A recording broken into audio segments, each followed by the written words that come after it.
है दोस्तों, आज की इस वीडियो में हम बात करेंगे जलीय विलयन में अम्ल और क्षारक। ठीक है, जलीय विलयन में अम्ल और क्षारक कैसे प्रतिक्रिया करते हैं, कैसे रिएक्ट करते हैं, उन सभी के बारे में इस वीडियो के अंदर हम बात करेंगे। सबसे पहले हम बात करेंगे कि जलीय विलयन में अम्ल और क्षारक हैं वो अपने कौन कौन से आयनों में टूटते हैं।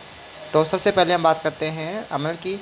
तो अम्ल होते हैं ये जल की उपस्थिति में क्या होते हैं, H+ आयन देते हैं। ठीक है, जब आप इसको अम्ल को जल के अंदर मिलाते हो तो ये अपने H+ आयनों में टूट जाता है और ये जल के अंदर H3O+ यानी हाइड्रोनियम आयन के रूप में पाया जाता है। जब आप H+ की H2O से रिएक्शन करवाते हो तो आपको H3O+ यानी हाइड्रोनियम आयन प्राप्त होता है। इसी प्रकार अगर आप HCl की H2O से क्रिया कराते हो यानी अम्ल की जल से क्रिया करवाते हो तो भी आपका हाइड्रोनियम आयन बनता है और Cl- आयन्स बनते हैं।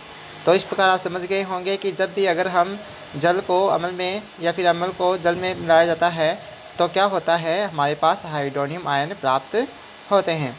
चलिए नेक्स्ट बात करते हैं, जल की उपस्थिति में क्षारक कौन से आयन देते हैं। तो जल की उपस्थिति में क्षारक होते हैं ये OH- आयन उत्पन्न करते हैं। ठीक है, जैसे हमारा सोडियम हाइड्रोक्साइड है, अगर इसको हम पानी में की उपस्थिति में इसको घोलेंगे तो ये Na+ और OH- आयन के अंदर टूट जाता है। इसी प्रकार अगर हम मैग्नीशियम हाइड्रोक्साइड को पानी में घोलेंगे तो ये मैग्नीशियम +2 और 2 OH- में टूट जाता है। ठीक है, इस प्रकार समझ चुके होंगे कि अम्ल होते हैं वो जलीय विलयन में H+ देते हैं, जबकि क्षारक होते हैं ये जलीय विलयन में OH- आयन देते हैं। अब देखो, बहुत ही इंपॉर्टेंट बात आती है कि सभी क्षारक जल में घुलनशील नहीं होते हैं, यानी सभी क्षारक जल में घुलनशील नहीं होते हैं। जल में घुलनशील क्षारक को हम क्या कहते हैं, क्षार कहते हैं। एक होता है क्षार और एक होता है क्षारक, एक होता है क्षार और एक होता है क्षारक। क्षारक और क्षार में यही अंतर है कि जितने भी क्षारक हैं वो क्या होते हैं, जल में घुलनशील नहीं होते हैं। जो क्षारक जल में घुल जाते हैं वो क्या कहलाते हैं, क्षारक कहलाते हैं, बाकी क्या कहलाते हैं, क्षारक कहलाते हैं। जैसे एग्जाम्पल की फेरिक हाइड्रोक्साइड होता है FeOH का होल थ्राइस, फेरिक हाइड्रोक्साइड होता है FeOH का होल थ्राइस। ये क्या है, जल में घुलनशील नहीं होता है, तो ये क्षारक है, क्षार नहीं है। तो ध्यान रखना है आपको कि सभी क्षार होते हैं वो क्षारक होते हैं, लेकिन सभी क्षारक क्षार नहीं होते हैं। ठीक है, नेक्स्ट बात जो आती है वो बहुत इंपॉर्टेंट है कि जल के साथ अम्ल या क्षारक मिलाने में हमें सावधानी रखनी चाहिए। देखो क्यों सावधानी रखनी चाहिए, क्योंकि जब हमेशा अम्ल या क्षारक को ही जल में मिलाया जाना चाहिए और लगातार इसे हिलाते रहना चाहिए, क्योंकि यह प्रक्रिया अत्यंत ऊष्माक्षेपी होती है। मतलब ये कहना चाह रहा है कि जब भी हम अम्ल या क्षारक को आपस में मिक्सिंग करें तो मिक्सिंग करते हैं उस टाइम पर ध्यान रखना है कि आपको अम्ल के अंदर कभी भी जल नहीं डालना है। ये बहुत ही गलत प्रोसेस होती है।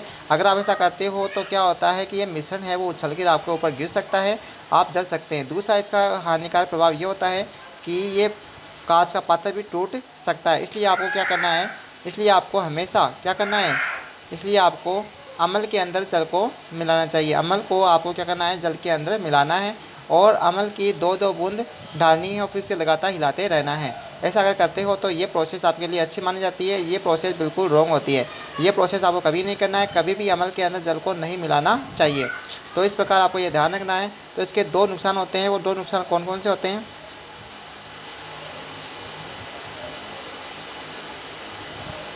तो इसका फर्स्ट नुकसान ये होता है कि मिश्रण असंतुलित होकर बाहर आ सकता है। दूसरा, स्थानीय ताप के कारण कांच का पात्र टूट सकता है। ये इसके 2 नुकसान होते हैं। बहुत ही इंपॉर्टेंट है कि हमें जल के अंदर अम्ल को मिलाना चाहिए, न कि अम्ल के अंदर जल को डालना चाहिए। तो दोस्तों आशा करता हूँ आपको अच्छी लगी कि वीडियो को लाइक करना, चैनल को सब्सक्राइब करना।